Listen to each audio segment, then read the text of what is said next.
The Kurami, the iconic Kurami from the live. Yes, Shen kanina, sabog. Ang saya ng people. Unbox tayo ng alas 12. Mag-alas 12 na.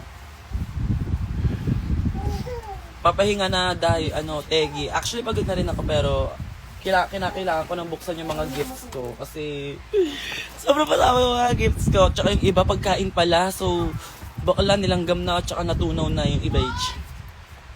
So, unahin natin dito sa ito yung pala yung mga natanggap kong gifts from my fans day. A day together with my fans. So, ito, unahin natin to. Naishi Angel from Riza May, Bandok. And my letter. Should I read the letter or later on? Hi, Naishi Angel. Oh, girl. A-N-G-L, oh, girl. Thank you for being one of my savior during the darkest moment of my life. You once saved me from the darkness. Ingat ka, Naishi. Sa next papakita natin, I'll give you my drawing. For now, ito na lang muna. Did not expect din po kasi na may magbibigay sa akin ng slot nila for this. I love you always, Naishi. And keep on slaying. Really love you, everything about you. Especially your personality. A drag. Rizzy, pasabog mahabang message yun si alaga mo. I'm gonna keep this. Kinikip ko yung mga letters sa akin kasi sabi ko nga sa inyo, ngayon lang ako nakatanggap ng mga letter. Disconnection letter lang yung pinaka nakakakilig kong ano.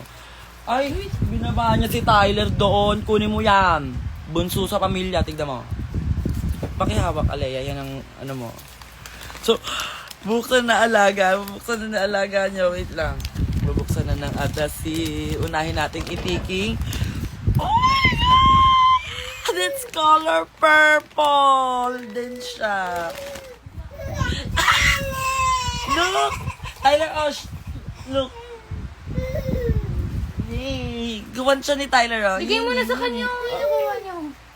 Mahulog siya, yan. Kay Tyler na muna yan.